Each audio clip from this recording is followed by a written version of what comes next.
konge, som havde 3 døtre. Den yngste hed Sip, den mellemste hed Sip Sip Nip, og den ældste hed Sip Sip Nip Sip Sium Sip. Hvad hed hun? Sip Sip Nip Sip Sium Sip. Sip Sip Nip Sip Sium Sip. Sip Sip Nip Sip Sium Sip.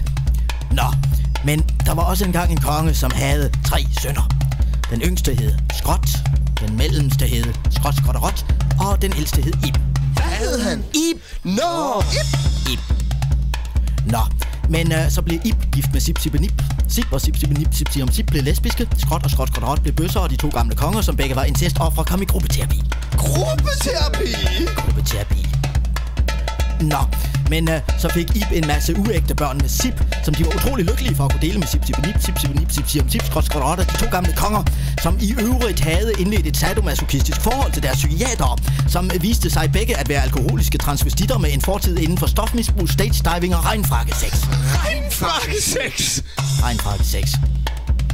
Nå, men så rykkede de alle deres slotte sammen, indrettede riddersalen efter forbillede af Kirkens Korshærs varmestue, byggede en løngang via Kofod skole og Andis bar til den lokale distriktspsykiatriske afdeling, og levede lykkeligt i flip og kæv og sov og glæde til deres dages ende. Morale. Lige børn leger bedst, men de skæve er mere funky. Sip sip nip sip sium sip og ib.